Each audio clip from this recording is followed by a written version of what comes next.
evening, ladies and gentlemen, and a warm welcome to the official website launch of the Liberal Youth Movement.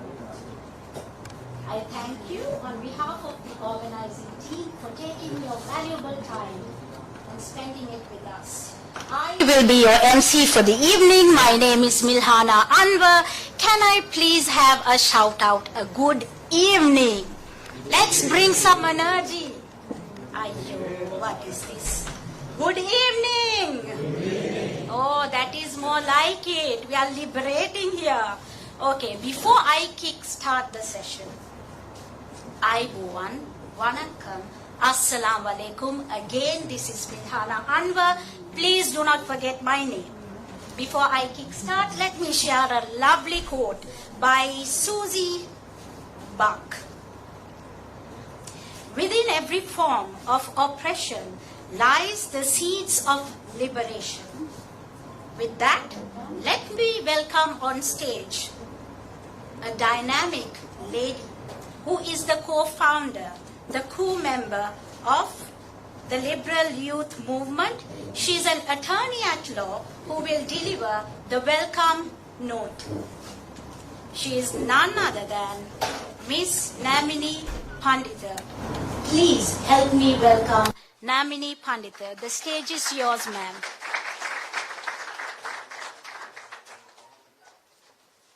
Yes.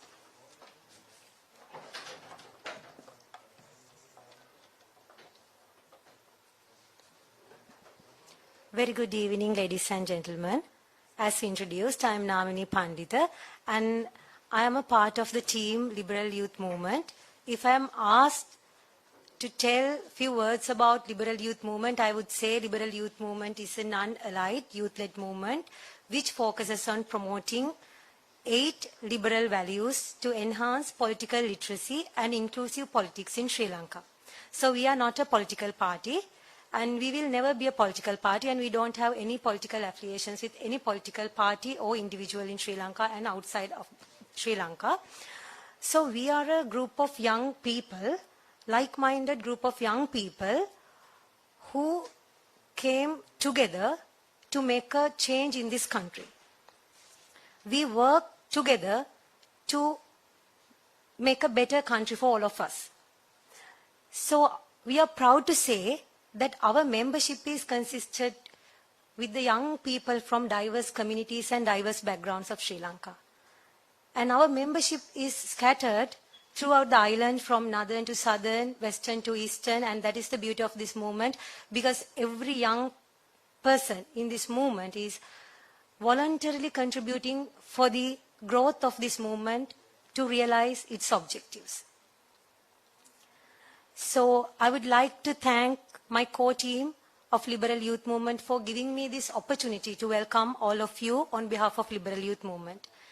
It's my pleasure and privilege to welcome you all to the website launch of Liberal Youth Movement, and I'm grateful to each and every one of you for taking time off from your busy schedule to be here with us today.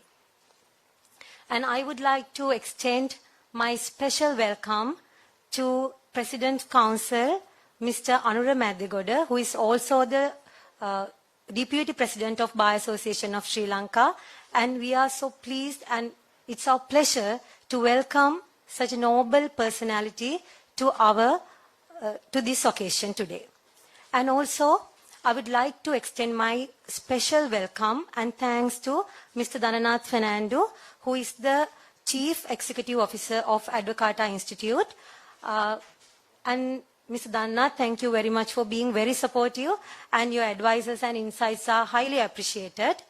And also, I would like to extend my welcome to all dignitaries who have been a part of our movement from the inception. And also, I would like to welcome representatives from fellow liberal groups, movements, and institutes. And also, I would like to welcome all individuals who grace this occasion, and I would like to extend my appreciation and gratitude for your hard work, commitments, and your dedication to voice out for a better country. And I hope today inspires ideas and discussions around the way that we can make a better country, a better tomorrow for all of us. Last but not least, I would like to welcome and thank my team, core team of Liberal Youth Movement and the members of Liberal Youth Movement. We would have never been able to pull off this event without the hard work and dedication of the core team. Thank you very much, core team. So you are the asset of this movement. Thank you very much. And today marks a very special day for Liberal Youth Movement. It's our website launch. The journey has never been easy, and our journey will be explained to you by Tharanga Vijayveera later on his speech. So we are so proud to say that we were able to host an event to mark this website launch. So thank you very much for gracing this occasion to share our joy, our humble joy. And thank you very much for gracing this occasion. Please enjoy the rest of the evening with us. Thank you very much.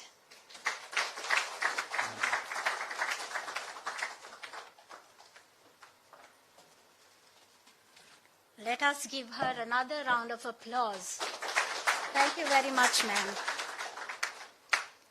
Now, some of you may wonder, what is this liberal youth movement all about? Now, we need some answers to take us through an insight of what this movement is all about. We have another dynamic personality of this core team, who is Mr. Tharanga Vijayveera, who will give us an insight of what this movement is all about. Please help me welcome, before that, he is a proud student, an undergraduate in science faculty in University of Colombo. Please help me welcome Mr. Tharanga.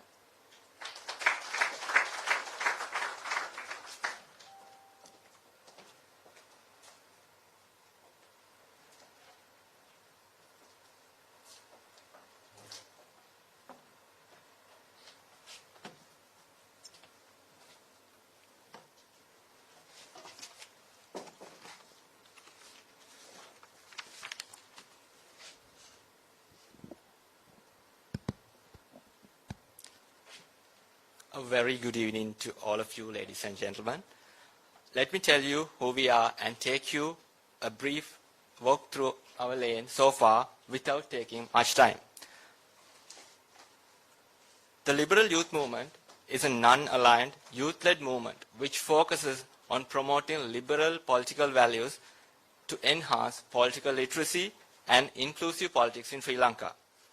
Our vision is a free, happy, prosperous and peaceful country where the individual rights and the rule of law are safeguarded by the collective effort of informed citizens. Our mission is to enhance human flourishing and prosperity by strengthening a network led by youth to promote liberal values and increase political literacy across every level. The 8 liberal values we promote are liberty, individualism, peace, rule of law, tolerance, skepticism about power, responsibility, and the spontaneous order. However, we, the Liberal Youth Movement, is still a 7-month-old baby. Nevertheless, we were able to have quite a portfolio. We were able to conduct workshops, and our first public lecture was Where Did All the Money Go?, in which we discussed how Sri Lanka ended up in this economic crisis. We also conducted virtual sessions on not only politically important topics such as constitutionalism, history of liberal ideology, but also on topics such as liberalism for workplace, liberalism for love and relationships, liberalism and mindfulness, etc., promoting liberal values as a lifestyle. We also conducted awareness sessions on contemporary social and political issues such as sexual crimes and consent, women's right on deciding about wearing saris for workplaces, 21st Amendment to the Constitution, and the recent tax reforms. It was very interesting to see the public enthusiasm in engaging these events. We took steps to widen our knowledge on international political experiences on liberalism.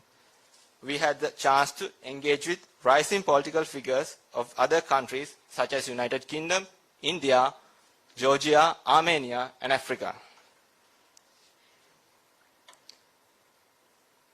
We discussed personal experiences, creating a better networking opportunity in a background of common interests.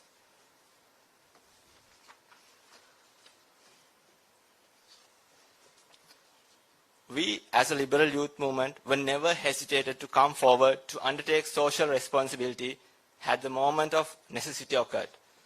As an example, liberal youth movement came forward and filed a fundamental right case challenging the emergency regulations imposed back then when the social uprising was at peak. We were actively working on taking our voice, our message to the public. We had the opportunity to participate in interviews and programs in many mass media platforms. We also organized a citizens' converse where the members of liberal youth movement conversed and argued about the political ideologies and the political situation of the country. We organized another interesting session to discuss and question those who seek power, such as Mr. Rasika Jayakodi and Dr. Pathum Kerner, on how would they manage the country's situation, current situation, and what would they plan to do for the advancement of the country in long term.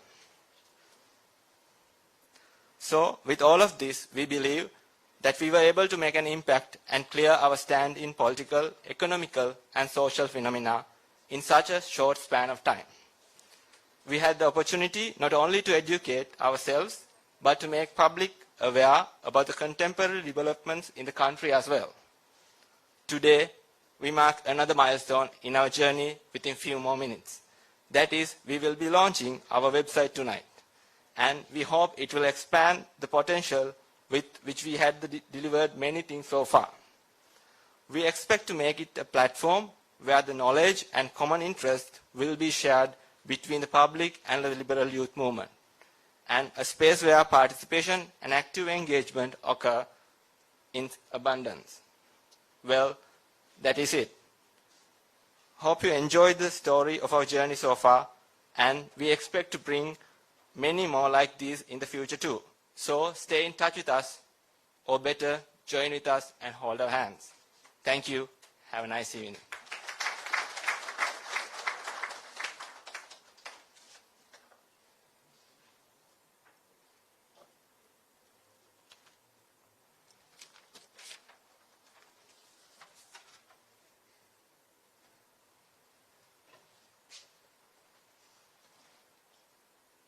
Where did all the money go?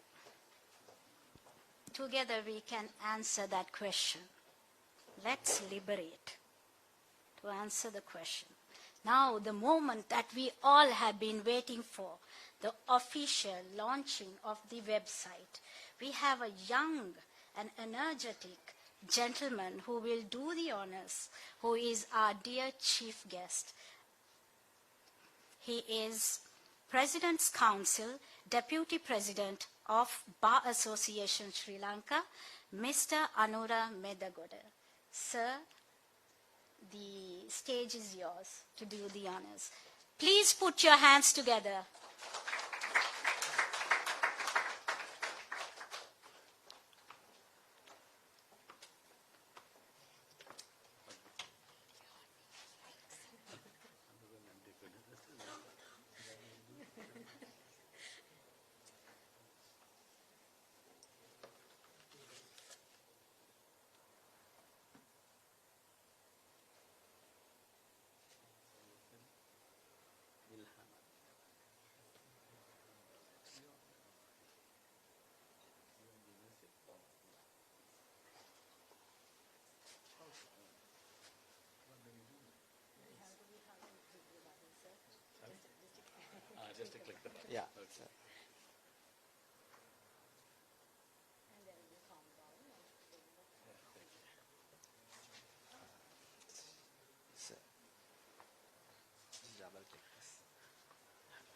Press that, is it?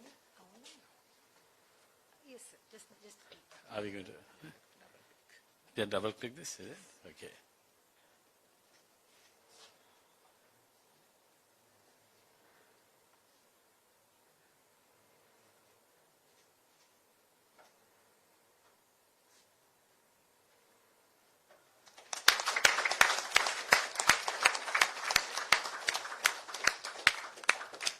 So with that double click of the button, we have launched the website of the Liberal Youth Movement. Thank you very much for inviting me to thank you, sir. for the occasion of the launch. Thank you. Thank you very much. Thank you. I will show.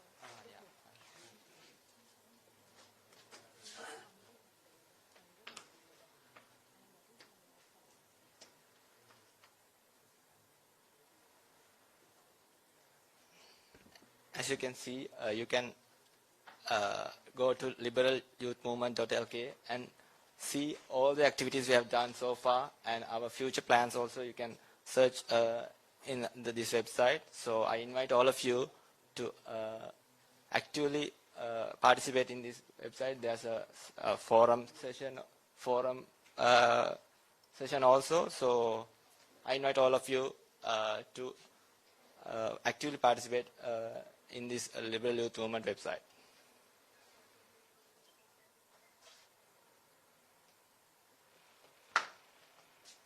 Thank you very much. Let us all give them a round of applause.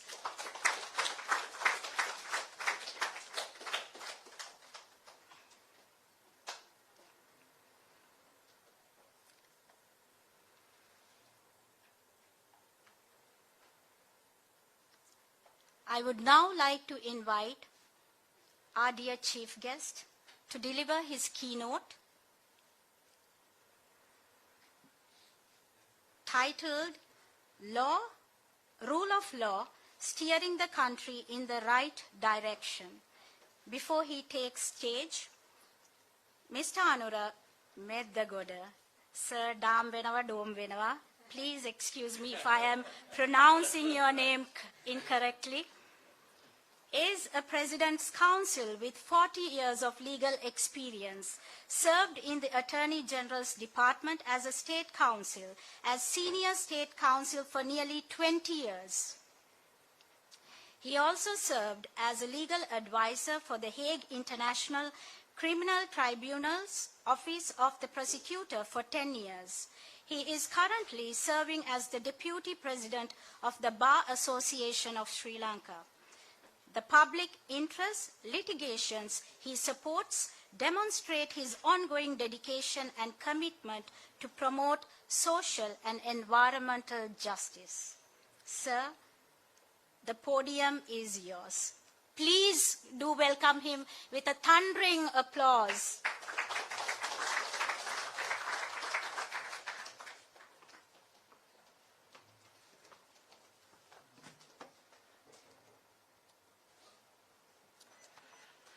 Thank you for those kind words, Milana. It is my great pleasure this evening to be present amongst a lot of youth and also to say a few words about the rule of law and the direction this country is taking right now. And also I am really happy that I was invited to the launch of the website of the Liberal Youth Movement. And I think I should thank the core team of the Liberal Youth Movement, led by Ramini and Taranga Vijayveer, for all the hard work you have done, which was seen by all of us just a while ago. I mean, you have created this movement to inculcate liberal political values in our country. And those liberal political values are a much needed mechanism in this country, because we are tired with old school politicians who have not only not only who have administered us, but also ruined this country over the past 75 years. So with those words, I must also thank Milhana. I believe, yes, I am by far the oldest person present in this audience, but certainly I am very young at heart. And I associate myself with all of you, with the liberal values, and also in order to promote not only inclusiveness in society, but also integration among all communities of our country. That is something that we lack. Sadly, we lack very much in this country. Now, I discussed with Namini. I will say a few words. I think I will speak in both English and Sinhala if you permit me to do that, so that we can have an interactive session on what is the rule of law, what is called the rule of law. I would invite any comments, whatever ideas, views, suggestions, questions in both English and Sinhala. I do understand Tamil, but I am unable to communicate in Tamil. So I can, even if you ask a question in Tamil, I can still answer in English or Sinhala. Having said that, we in Sri Lanka have now been a part of a Western democratic model for 75 years. We are on the eve of the 75th anniversary of independence, which is to be celebrated with great grandeur, from what I see and what's going on at Golf Face. Where last year, from beginning of last year and culminating around the months of May, June, July, the country and the youth of this country particularly were able to dislodge the rulers of this country who have mismanaged the economy and brought ruin to the larger majority of the people of this country. So to that extent, whereas we last year, I associate myself with that, we in the Bar Association are part of it.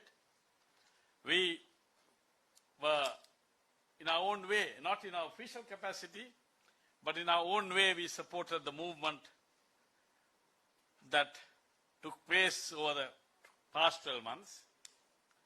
And we participated. Our first official participation was when we appeared in the Meddegoda Magistrates Court on the 1st of April last year, when a large number of youths who were protesting in the Mirihana area were arrested and produced before court. And that day, an unprecedented number of lawyers, nearly 600 lawyers gathered in the Magistrates Court to appear for the protesters who are protesting for their right to live, for a livelihood, for their food, for their education, for their children, for their health, and for all other basic necessities of life. And it was, I believe, in my life, the largest gathering of lawyers in a given case. And all lawyers appeared on that occasion without any fee being paid. Those were pro bono services that the lawyers provided for the people of this country. And since then, the lawyers have been engaged in providing legal services in respect of all these matters. Not only in Colombo, but even outside. I remember the case in Mavanella, where there was a large number of lawyers who appeared. There are lawyers appearing even now in cases that are going on in the 4th Magistrates Court, in Gampaha, in Kandy, in Matara, in all parts of this country. So, and that is because we have had in this country a complete breakdown of the rule of law. A complete breakdown of the rule of law over the 75 years. Now what does rule of law mean? What does it mean? Rule of law, in essence, means the supremacy of the law, that the law is supreme. And that is an essential ingredient or essential attribute or essential column of the foundations of democracy. Democracy, in order to exist, is supported by certain very important characteristics. And the rule of law is one of the most important attributes of a vibrant democracy.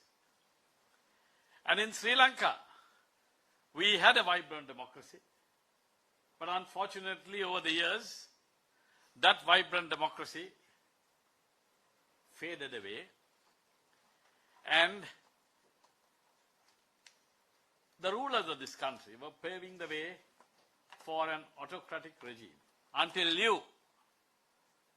the youth of this country, having realized that enough was enough, came forward in the midst of all the economic and the social hardships faced by the people, protested on behalf of the people, and brought the rulers to their knees. In bringing the rulers to their knees, we achieved the ousting of a prime minister, then the ousting of a ministerial sibling of the prime minister, and finally the ousting of another sibling of the prime minister who was then the president of this country. I must say I was also proud to be there on the 9th of July. And I believe I made a post on my Facebook as well. And a lot of people asked me whether I was really sure of what I said. And I said, yes, I really mean every word of what I said. So the rule of law, in a sense, means that in every interaction in society, we abide by a body of laws. Our social interaction is regulated by rules. We are required to obey those rules, whatever it may be. Whether it is democratic government or providing health care, providing education, or providing the basic needs, electricity supply, that there are certain rules. When we go into a post office, we stand in a queue. There is a rule there. It's an unwritten rule. And if somebody breaks the queue in order to get to the counter, all of us protest. We do that even with the doctors. When we go to see a doctor, there's a set of rules. These are unwritten rules. Those are codes that the society has, that the people of this country and all of us have endorsed. And it is on that the orderly administration of the country is managed. Now, with regard to when we speak, I'll speak in Sinhala in a while. Let me just say a few words in English. And as I discussed with Namini, I thought rather than my going on for speaking, that I would like to have an interaction, as I said. Invite comments, invite views, and invite questions so that we have an interaction with the audience. So, the rule of law, when we talk of the rule of law, we find that what is known in the Western notion was first introduced, the rights of the people, based on rules, was first introduced in 1215 in the Magna Carta. Magna Carta of 1215,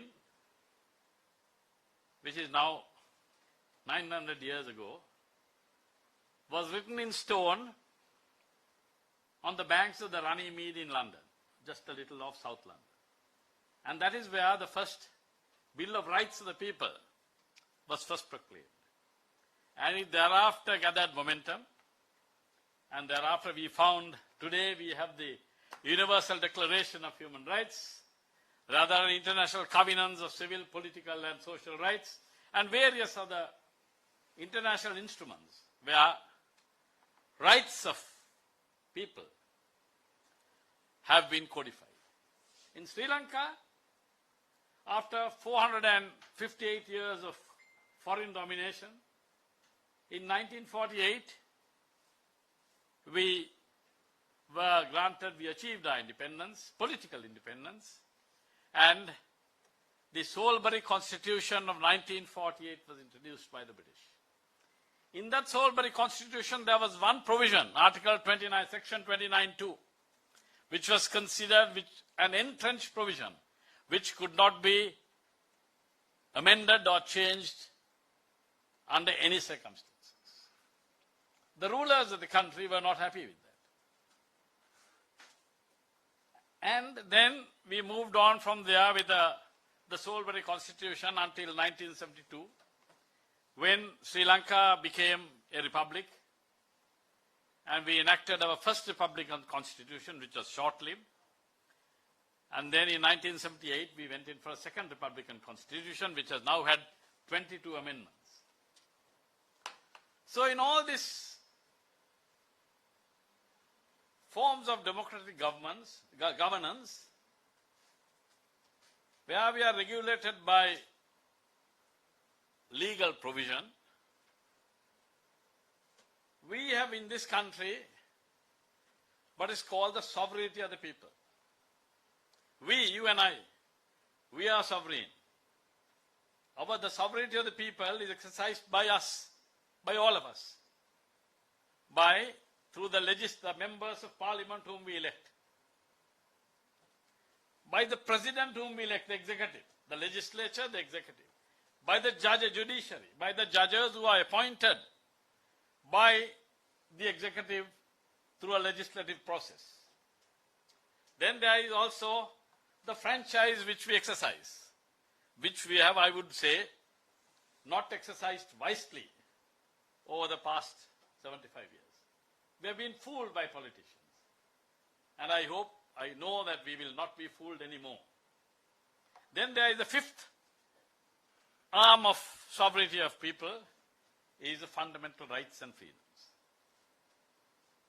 So it is on the basis of those 5 norms, those 5 foundations, that our sovereignty, the sovereignty of all of us, of you and I, has been recognized and protected by the most fundamental law of the land, the Constitution. And that sovereignty, it is for us to protect, because it is our sovereignty. And it is in that respect, ladies and gentlemen, that we have amongst those rights, the right to freedom of speech, the right to free speech, free expression of our views, the right to freedom of association, where we can associate together, join together like the liberal youth movement which you have formed today. Freedom from arbitrary arrest. Some of us have undergone arrest, and so that there is no way that anybody can be arrested. All those rights and freedom, the freedom of association, freedom of peaceful assembly, freedom of choosing our residence, freedom of movement, freedom to profess any religion that we like. So all those are rights which constitute the fundamental rights and freedoms of all of us, which is an integral part of the sovereignty of the people. And it is on those set of rules that we follow that we as individuals in society have the right to peaceful assembly, have the right to freedom of speech, freedom of expression. And that right is recognized by law. So there are certain legal instruments which protect the rights, recognize and protect the rights that were given to us.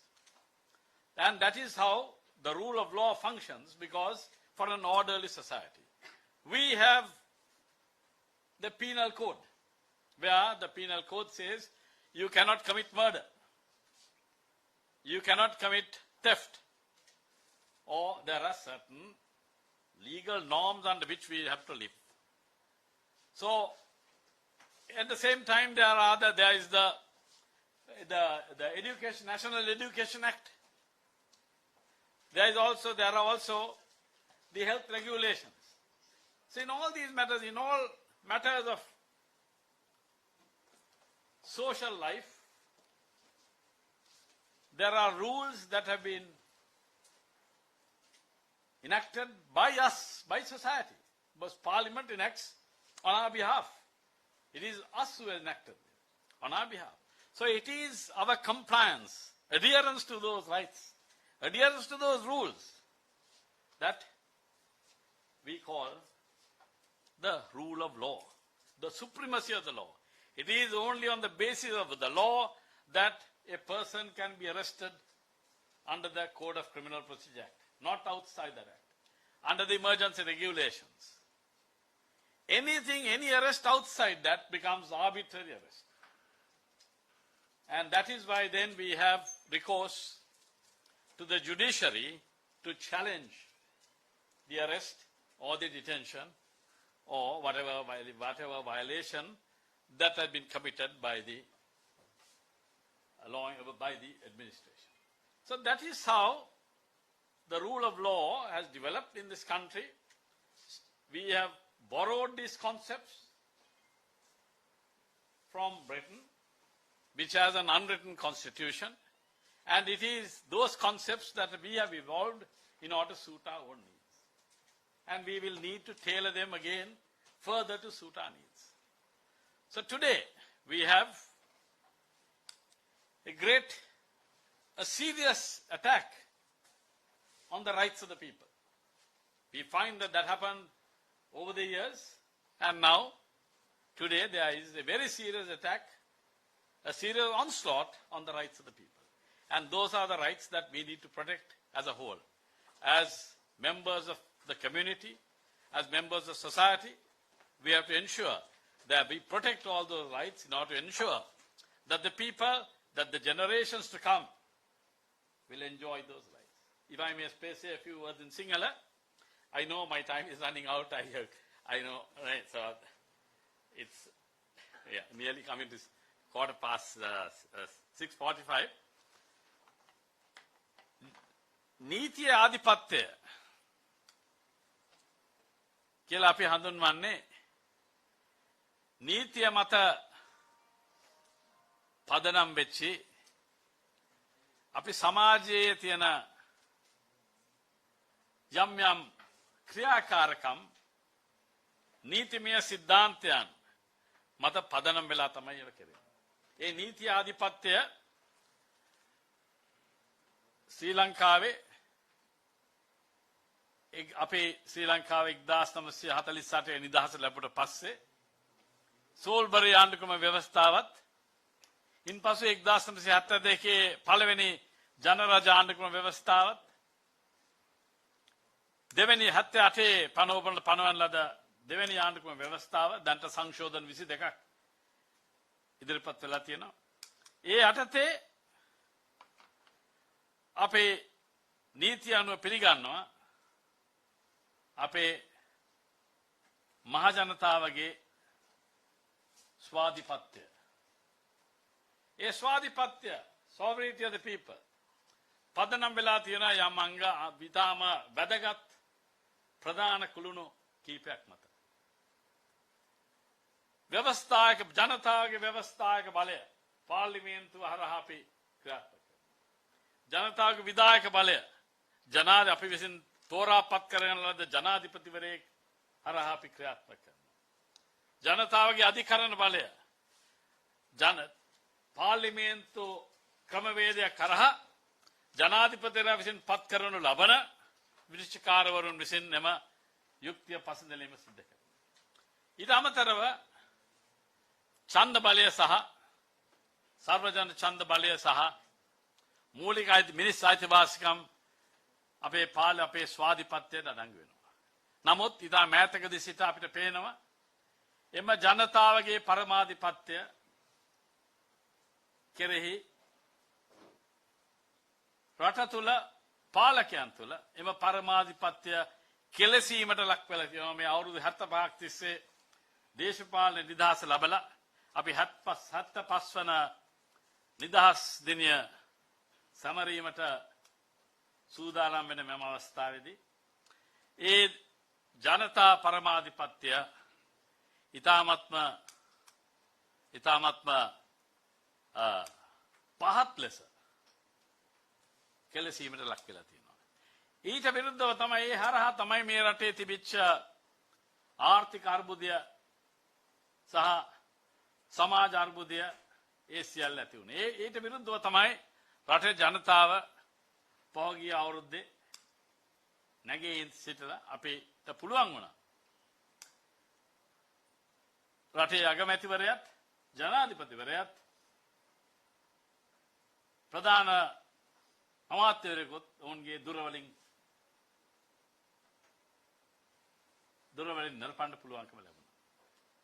නමුත් ඒ නරපුවත් අපි බලාපොරොත්තු වුණ තරම් සාර්ථකත්වයක් එම තරුණ උද්ඝෝෂණ හරහා බලාපොරොත්තු වෙච්ච සාර්ථකත්වය අද තවම ලැබිලා නැහැ. ඒ නිසා තමයි මම ඉතාමත් ආඩම්බර වෙනවා youth liberal movement තරුණ liberal ව්‍යාපාරය වැනි සංවිධාන බිහි කිරීම තුළින් අපි ජනතාව දැනුවත් කරන්න ඕන අපිට තියෙන අයිතිවාසිකම් මොනවද? ඒ අයිතිවාසිකම් හරහා කොහොමද අපි අයිතිවාසිකම් භුක්ති විඳින්නේ? අපේ අයිතිවාසිකම් කඩ කරපු අවස්ථාවේදී අපි මොනවද කළ යුත්තේ? එවැනි කරුණු කාරණා සියල්ල දැනුවත් කරන්න මෙවැනි සංවිධාන ඉතාමත් වැදගත්. මේ රටේ මෙවැනි සංවිධානය වැඩි වැඩියෙන් බිහි වෙන්න ඕන. මොකද ඒ නොදැනුවත්කම නිසා තමයි රටේ පාලකයන්ට 75 වසරක් තිස්සේ පුළුවන් වුණේ මේ රට මේ ආගාධයට ඇද දමන්න. ඒවා මින් අනාගතයේදී එවැනි දෙයක් සිද්ධ නොවෙන්න අපි සතු යුතුකමක් තියෙනවා. මෙවැනි ව්‍යාපාර හරහා ජනතාව තරුණ තරුණියන් සියලු දෙනා දැනුවත් කළා මේ ව්‍යාපාර ඉදිරියට ගෙනහිල්ලා ඒ හරහා අපේ රටේ ජනතාවගේ සෞභාග්‍ය උදා කරවීමට කටයුතු කිරීමට. ඒ නිසා මා මේ අවස්ථාවේ තරුණ ලිබරල් යෞවන ලිබරල් ව්‍යාපාරයට මගේ සුභාශිංසනය පතනවා. වැඩියෙන්ම මේ සාර්ථකත්වයට යන්න තව වැඩියෙන් දෙවැනි වැඩමුළු හරහා ජනතාව දැනුවත් කළ යුතු වෙනවා. ඒ නිසා ඒ හරහා අපි රටේම ජනතාව ව්‍යාප්ත කළා දේශපාලන ભેදයකින් තොරව ජනතාවගේ අයිතීන් සාක්ෂාත් කරගෙන ඒ අයිතීන් තහවුරු කරගෙන ඒ හරහා මේ රටේ අනාගත පරපුර සුභසිද්ධිය උදා කිරීමට අපිට මේ තරුණ යෞවන ලිබරල් ව්‍යාපාරයට අවස්ථාව උදා වෙනවා කියන මට කිසිම සැකයක් නැහැ. ස්තුතියි. Sorry, I also said let's have an interactive discussion. I'll open myself to any questions or any comments. එවනත් අපිට සංවාදයක් ඇති කරන්න පුළුවන් මා විසින් මේ කරුණු මත නිසා අපි ස්වල්ප මොහොතක් මම හිතනවා අපිට පුළුවන් මේ ටික වෙලාවක් ඒ සඳහා යොමු කරන්න. What is 29.1 in the Soulful Constitution? 29.2 was an entrance clause. That was actually that is a clause where it says that there cannot be any discrimination against minorities and on the basis of race, class, creed or religion. And that could not be amended under any circumstances. It was in order to, because it could be amended under any circumstances, that in 1970, when elections were held in 1970, the then opposition went before the people on a platform of enacting a republican constitution. And they went outside parliament because the article 29.2 could not be amended under any circumstances. That was the judgment of the famous celebrated judgment of Queen versus Lienage. And in that judgment, the Privy Council held that this cannot be amended. So therefore, the only way the government could circumvent that was to seek a mandate of the people, a direct mandate, and thereby create a constituent assembly. They set outside parliament, all the members of parliament who were elected in 1970, sat outside parliament constituted themselves to a constituent assembly, and the then Minister of Constitutional Affairs, the late Dr. Colmenar de Silva, was the architect of the first Republican Constitution, and it was in that Constituent Assembly that the 1972 first Republican Constitution was enacted. I hope I have answered your question. So then, Please do. 56 singular common eye Yes. violated 29(2). Definitely. Definitely.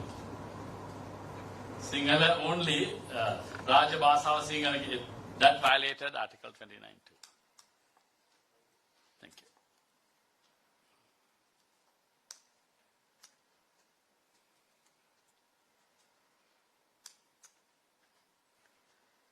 So in the absence of any further questions, I think let me once again wish the Liberal Youth Movement all success and thank Namini and Paranga for inviting me to grace this occasion. Thank you.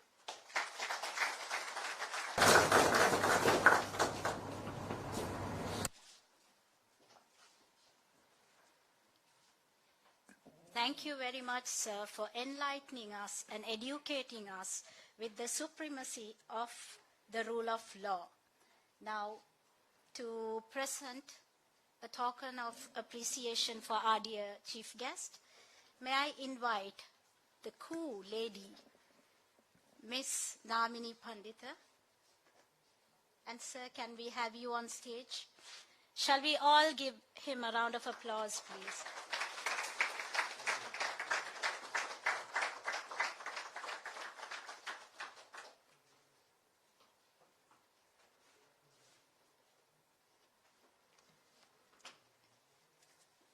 Are you enjoying the session so far? Are you enjoying the session? Yes. Ladies and gentlemen, you're supposed to use your voice. Give me a yes. Yes. Okay. To give you a better yes, we have a personality who will give you an entertaining program. He is coming to you with a lovely song. Now, this gentleman is an undergraduate in the Faculty of Humanities and Social Sciences from the University of Sri Jayawardhanapura. He is a co-team member of the Liberal Youth Movement. Please put your hands together and help me welcome Mr. Vagisha Kularatna.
ඔබවයි මා සිත පිළිගන්නේ ඇතුමන් මාගේ සිත විඳදාලා ඉන්නේ ඉන්නේ සෙන්දවලාවන් බාබුනාවේ මෙල්ලේ මා නනිබුවේනේ එන්නිදු මගේ නිදු සිතෙහි නම් සැකයක් නැති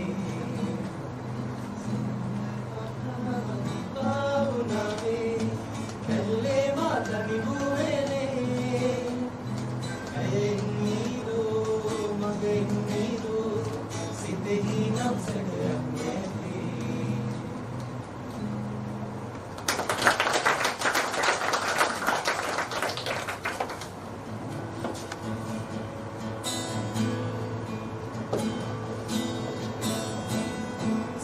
සිකඩ විසිරුණු සිටිවිලි ප්‍රිය බුබුලේ නලියන තෙන කැටිවාගේ නැතිව උදකලා වෙතනි වී සිටියම සිහින ආකරේත වැටුණා වාගේ නිමක් නැ මොහොතින් මොහොතට ගෙවෙන කාලය වැනෙනව කාටත් එක විදිහට ඉනියම් හිර සඳ සිසිලස අතරේ හොයනව හොයනවගේ අපි කවුරුද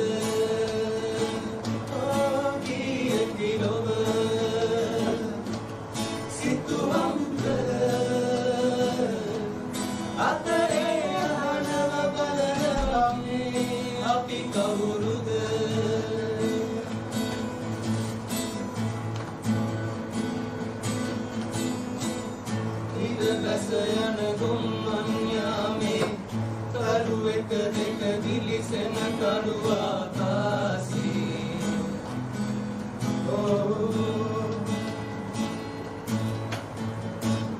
ගලා හැලෙන රිද්මේ නැගී ඇදී යන්නේ ඈතින් ඈතට පාවි උලඟසේ මොහොතින් මොහොතට ගෙවෙන කාලය වැනෙනව කාටා දෙක විදිහට යම් මිල සඳ සිසිලස අතරේ හොයනව මේ අපි කවුරුද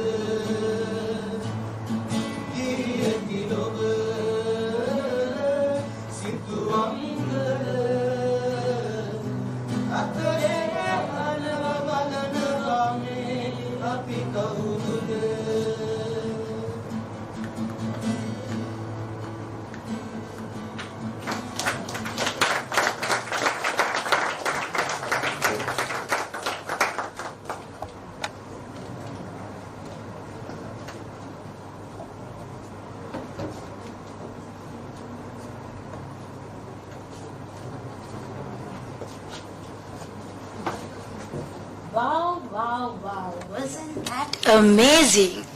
Let us all give them another round of applause, please. Thank you. Now we have another eminent speaker. Well, just to get his name right, I just introduced myself and I asked him, how can I call you, sir? He said, just call me Dana. I was like, I can't just say Dana, come here. No. So let me introduce this young and handsome gentleman who is our second keynote for the night, Mr. Dananath Fernando, Chief Executive Officer of Advocata Institute. Mr. Dana is currently the Chief Executive Officer of Advocata an economic policy think tank in Sri Lanka, which has won the Asia Liberty Award from Atlas Network for 2022. Dananath worked as an associate research director at Breakthrough Business Intelligence, a leading market research agency in Sri Lanka. He is an alumnus of the International Visitor Leadership Program by the State Department of the United States of America, as well as an alumnus of the Atlas Think Tank Leadership Academy in Washington, D.C. Our young, energetic, and very handsome gentleman today, Mr. Dananath Fernando, title, Can a Think Tank Change a Country? Can a think tank change a country? Let us hear to him. Sir, the stage is yours.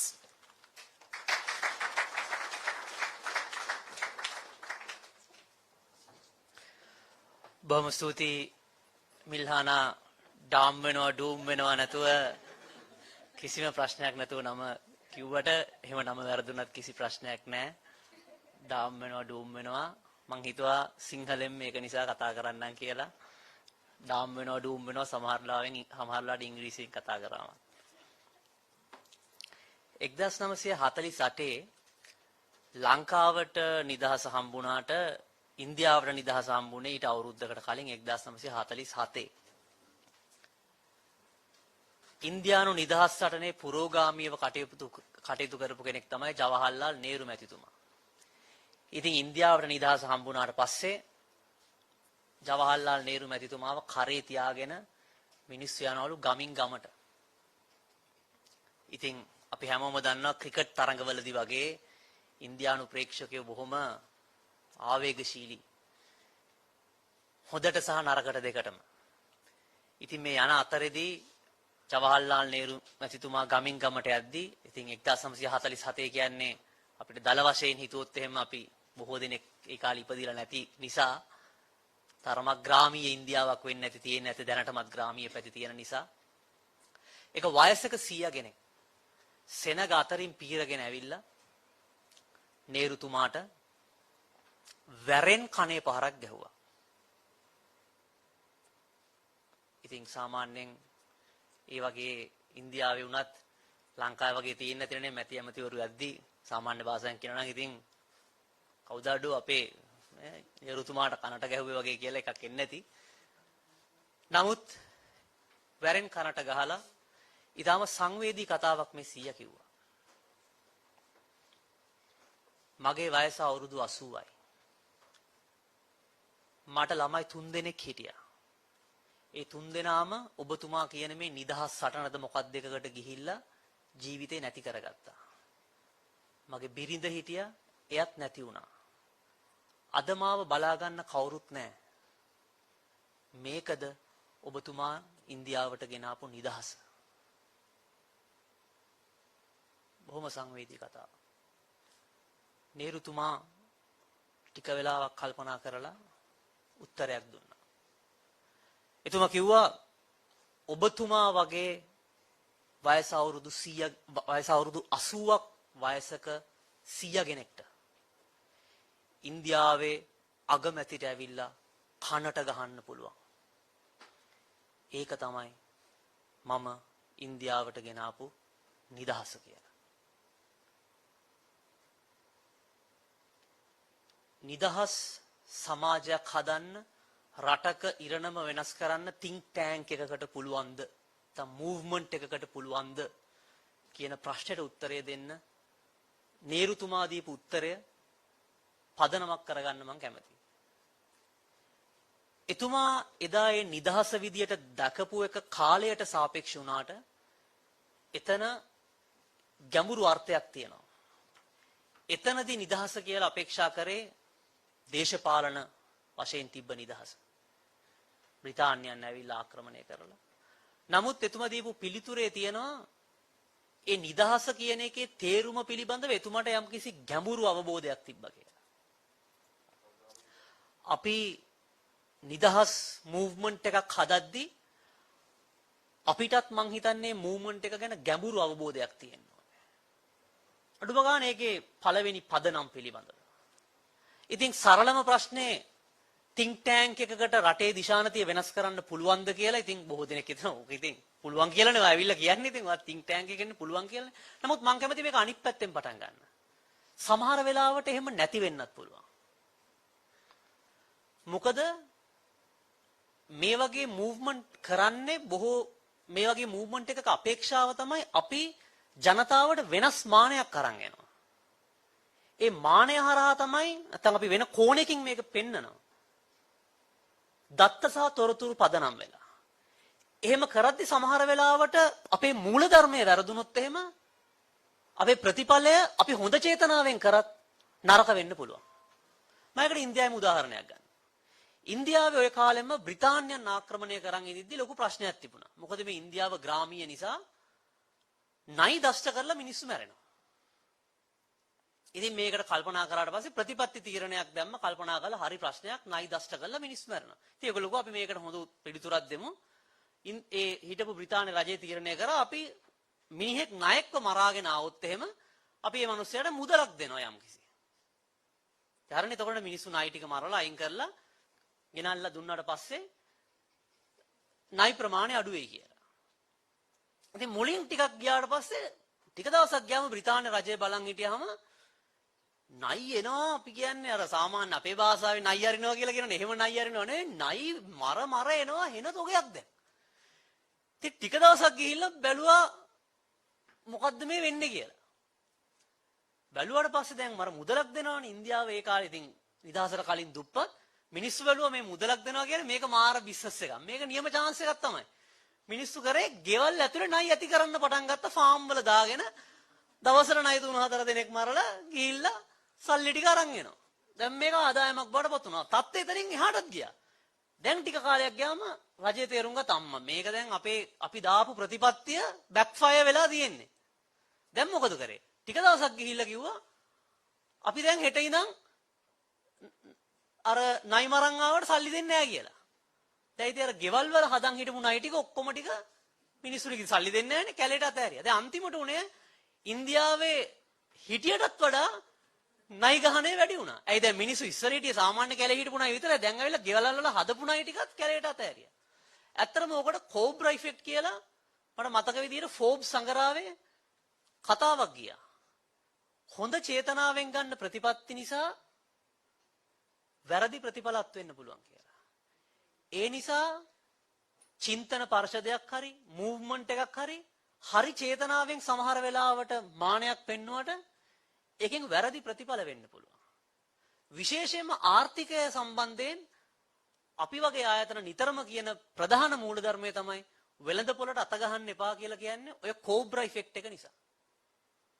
අපි හොඳ චේතනාවෙන් දෙයක් කරාට ඒකෙන් වැරදි දේවල් වෙන්න පුළුවන්.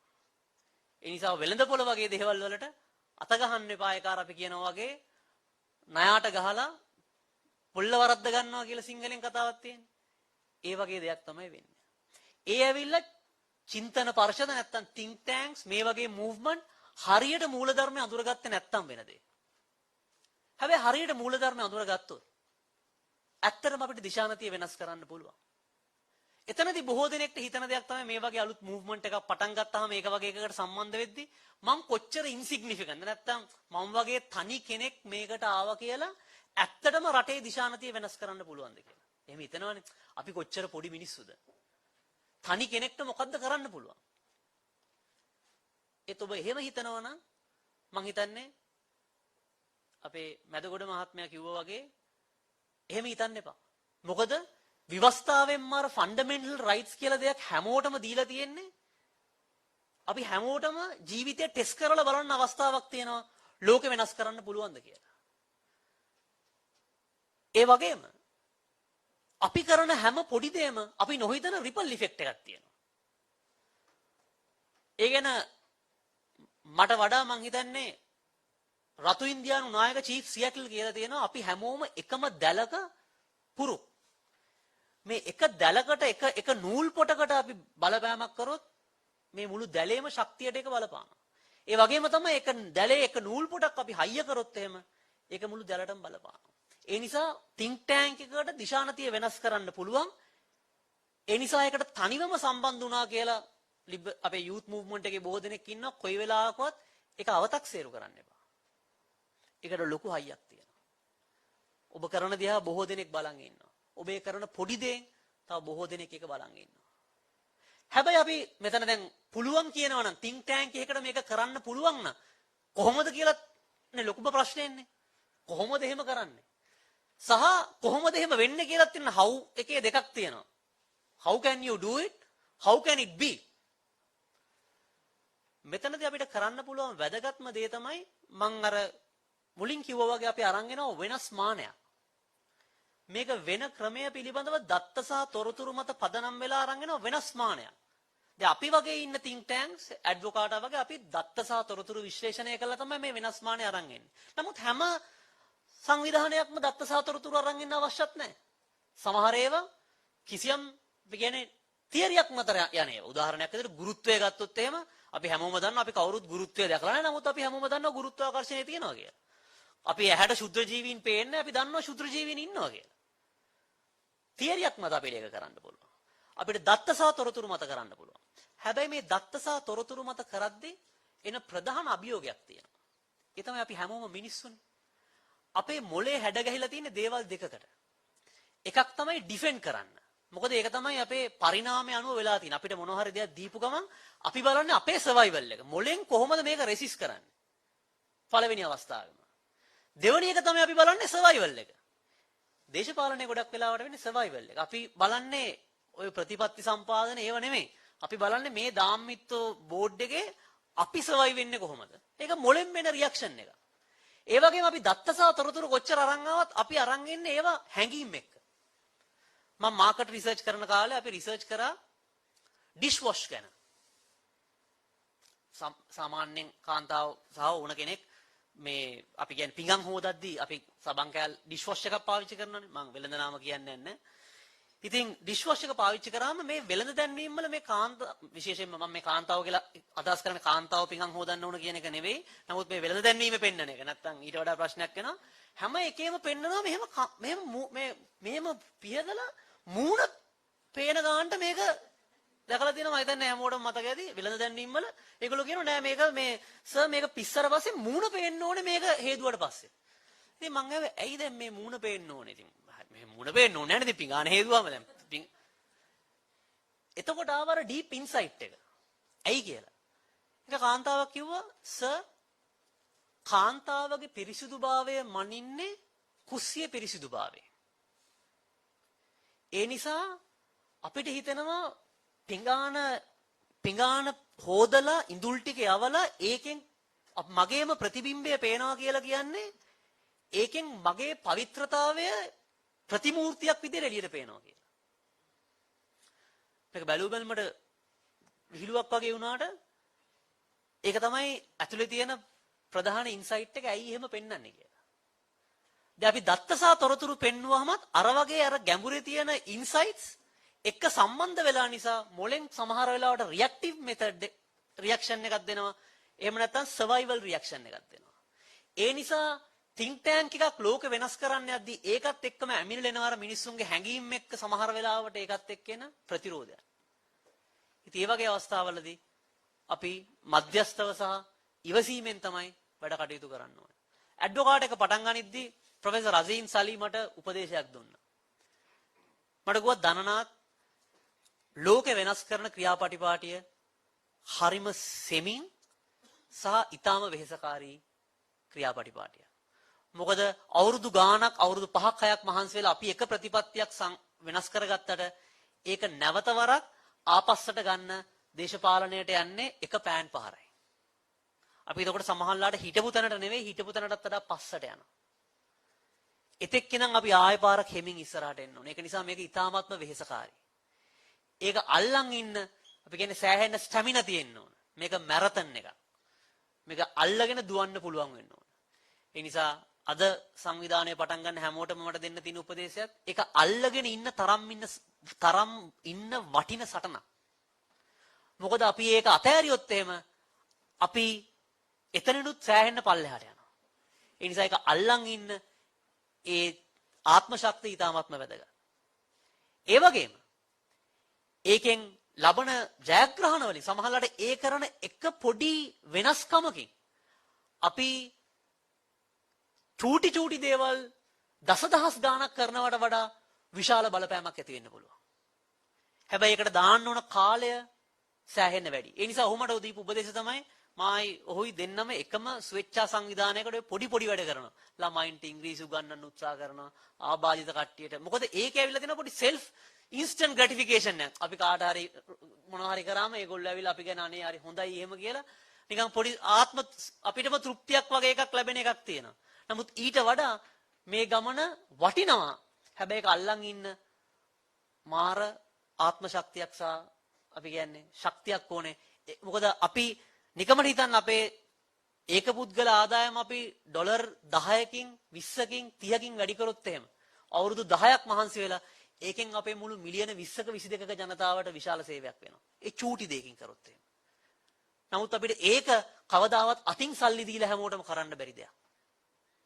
ඒ නිසා නාමිනීට සහ අද ලිබරල් සංසදයට එකතු වෙන හැමෝටම මට දෙන්න තියෙන මගේ බෙදා ගන්න තියෙන අත්දැකීම තමයි කවදාවත් ඒ සටන අතාරින්න එපා. ඒක වර්ත් සටනක්.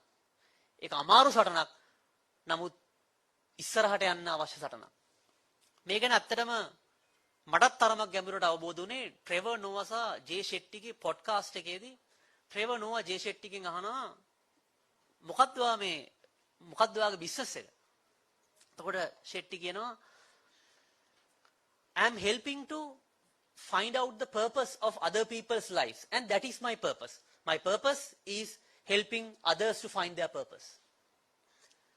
එතකොට ට්‍රෙවර් නෝවා අහනවා මේක ඒ කියන්නේ මම මගේ අරමුණ තමයි අනිත් මිනිස්සුන්ගේ ජීවිතේ අරමුණ හොයාගන්න උදව් කරන එක.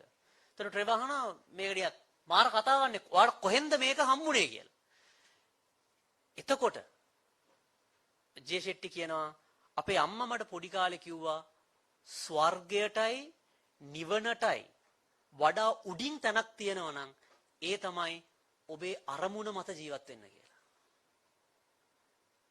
ඒක නිසා ඔයගොල්ලෝ ඇවිල්ලා තියෙන්නේ විශාල අරමුණකට මිනිස්සුන්ට නිදහස දෙන්න, මිනිස්සුන්ගේ ආර්ථිකය ශක්තිමත් කරන්න, ඒ පර්පස් එකට උඩින් ජීවත් වෙනවා කියලා කියන්නේ ඒක මං හිතන්නේ අපේ ආගමික බැඳීමකටත් ඊටත් වඩා උඩින් තියෙන දෙයක් ජේ ෂෙට්ටිම කියන විදියට. මම මගේ කතාව අවසන් කරන්නම් ඉන්දියාවෙන්ම පටන් ගත්ත නිසා රබින්ද්‍රනාත් tagore කියපු කවියකින් අපේ අමරදේව ශූරීන්ගේ ගීතයක්. නමුත් ඒක ගීතයකට වඩා ඒක වාක්‍යයක් විදියට කිව්වම මං හිතන්නේ හිතට දැනෙනවා. පටු අදහස් නම් පෞරින් ලෝකය කැබලි වලට නොබෙදී ඥානය නිවහල් වී බියෙන් තොරව හිස කෙලින් තබාගෙන සිටිනට හැකි කොහිදෝ එහෙව් නිදහසේ ස්වර්ග රාජයට මාගේ දේශය අවදි කරනු මැන. ඥානනේ කියන කැලල මං කියන්නේ ඒක කරන්න තියෙන්නේ අපි හැමෝටම. ඒක කරන්න පුළුවන්. ඒ අරමුණ මත ජීවත් වුණොත් අපිට think tank එකකට මේ වගේ movement එකකට ලෝකය වෙනස් කරන්න පුළුවන්. බොහොම ස්තුතියි. ප්‍රශ්න තියෙනවා නම් මම කැමතියි ඒවට පිළිතුරක් ලබා දෙන්න.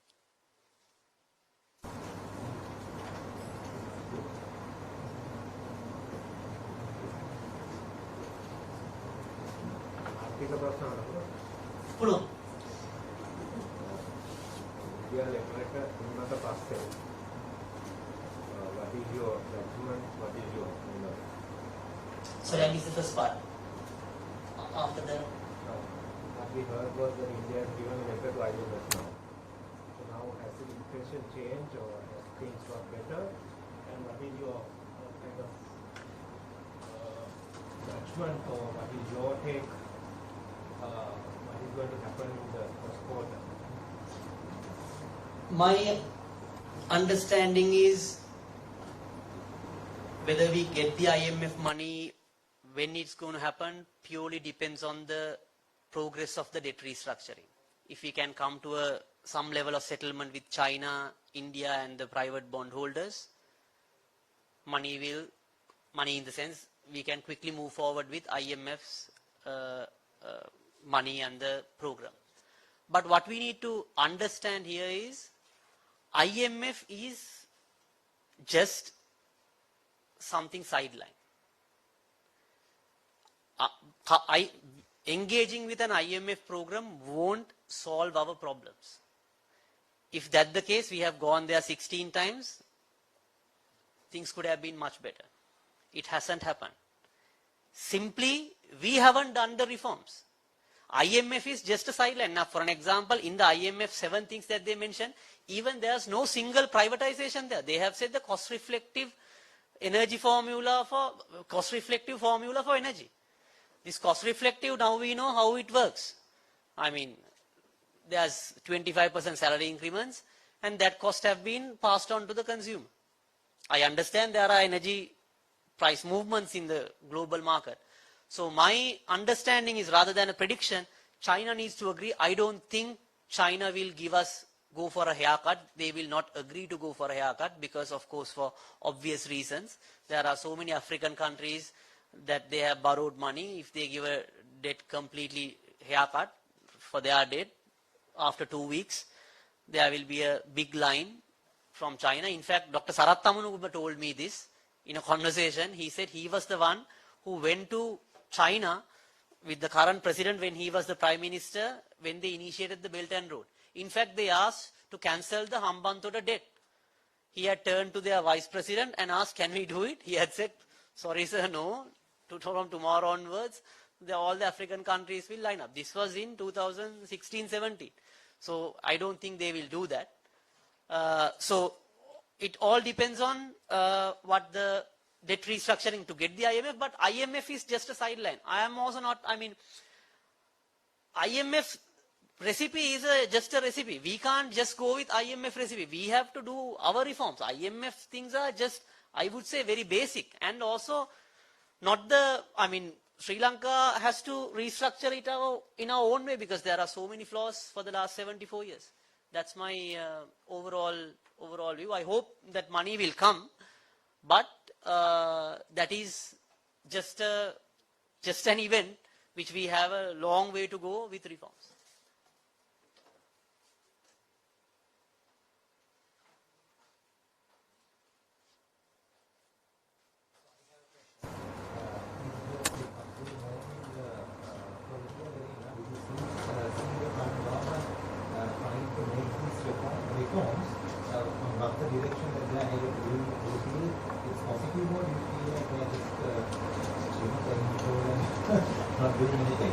That's a very tricky question.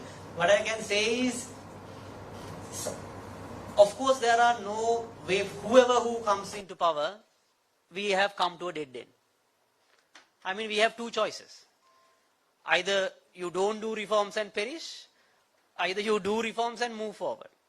I think every political party have some level of realization on that.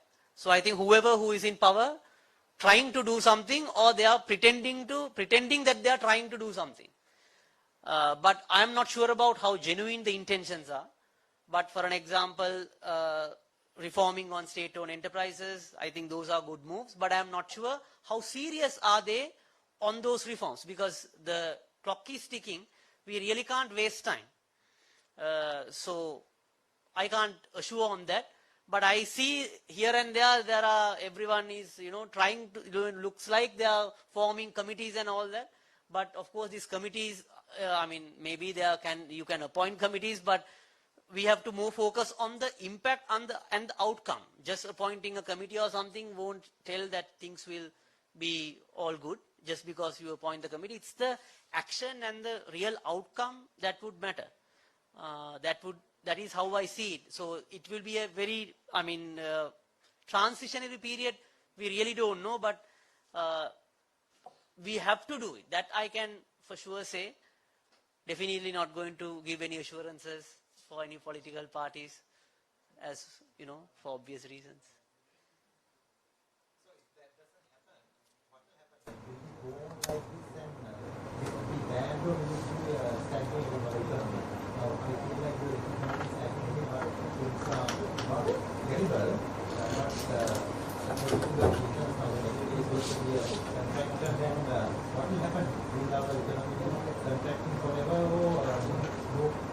Yeah, it will be, the quality of life will be deteriorated at a drastic level. So what would happen is, we call our economy is vulnerable. So the definition of vulnerability is, when one thing goes wrong, everything goes wrong. So for the moment you have gas and fuel at a quota, but as you know, environment is very volatile. So many things can go wrong. We never expected Russia and Ukraine will come to a war. And when in 2004, we didn't expect a tsunami. We didn't expect COVID. So definitely in the coming years, there will be some external event happening. I mean, that's obvious in the sense, we don't know what would happen. There will be something, definitely there will be a natural disaster or something happen. So then everything again starts collapsing. That's the normal way. And then again you go back and again you come back. And if we don't do this debt restructuring properly, there's a higher chance we will be repetitively defaulting. Like Argentina, where you go, you say, okay, we can't pay debt, again you get a relief period, and then again you come back, again you go, you take another, some grace period, again you go back, again you default, you go back and forth on that. So the country will be basically stagnating, and that is very vulnerable, because so many other, terrorist activities and so many other things can happen when your country is not stable. And that will also reflect in political instability, because this economic crisis comes with a package of 5 crises. When there's balance of payment crisis, there will be like shortages of food. That will be a crisis. That will lead to a political crisis, which we saw, and that will also can lead to a banking crisis and the instability in the financial system, and that can lead to a humanitarian crisis. And that can come in any particular order, and it can be repetitive. It's like a tsunami. Tsunami අපි දන්න රැල්ල ගියා යනවා කියලා. This is like a, the wave comes and it may stay, and you don't know how long will it stay, and it can come again and again. That is the worst case scenario. But the positives are, I think people have come to a realization, we can't move like this, so we have to do it. And a positive side is also, India is somewhat their economy is booming and growing, and it can be a lottery for us. Like, even if we don't do anything, there will be ripple effect from the Indian economy which will come to us. But again, we have to have the proper infrastructure, the economic setup to absorb all those.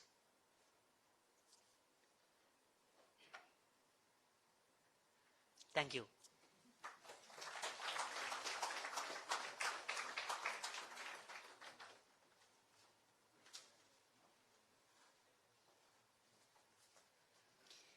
Thank you so much for those inspiring and power-packed speech. To present to you a token of appreciation, let me call upon Ms. Namini.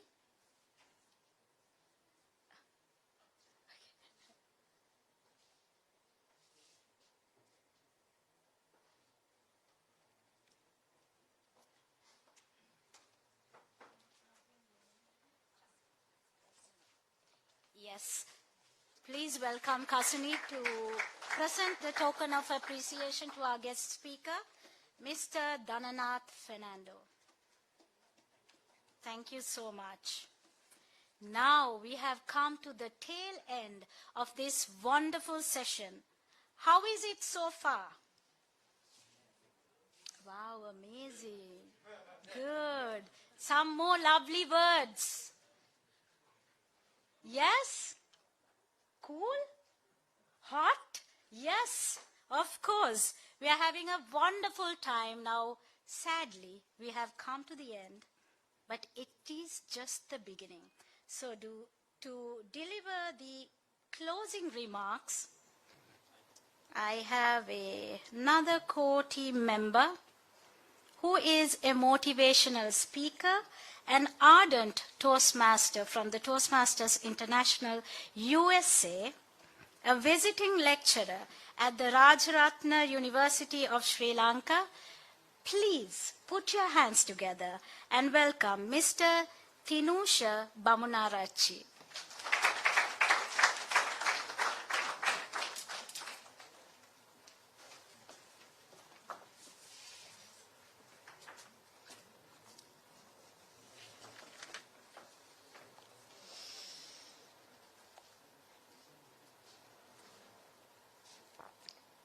few years ago, I heard a song, which is a nursery rhyme actually.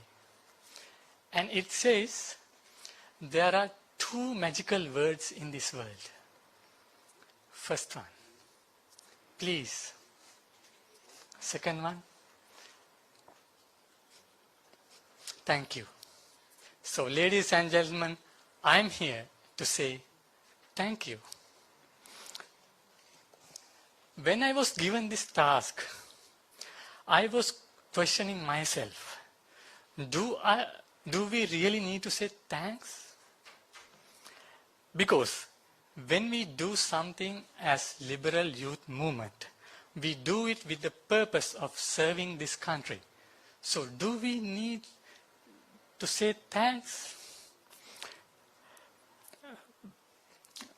When I asked this question from Namini and Kasuni, they said, no, Tinusha, there are some people who help us believing in miracles.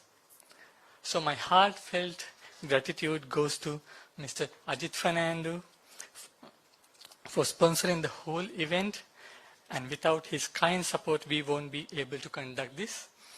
Also Mr. Anura Meddegoda and Mr. Dananath Fernando for being our chief guest and the keynote speaker for today. Mr. Vipula Anandapiya for sponsoring for photography, and the lady who served as the MC today, even with a very short notice, she said yes. Thank you, Milhana. And thank you, Asian Mirror, for the support, for the media support. Last but not least, all the core team members of Liberal Youth Movement. And finally, thank you all for gracing this event with your presence. Ladies and gentlemen, each and every one of you in this audience is special because you believe in change. Believe is the first process in changing. So thank you for believing us, and thank you for being with us, and see you all at another event organized by Liberal Youth Movement. Back to you, Milhana.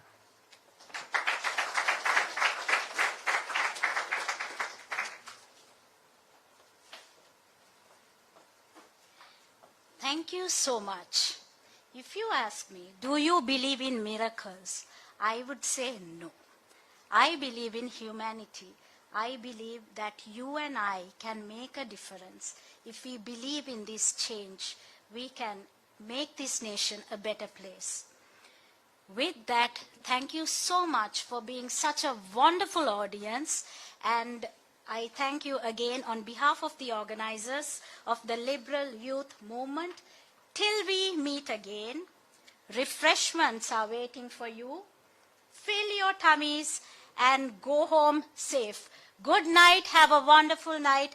Aibovan, Vanakkam, Assalamu alaikum from Milhana Anwar.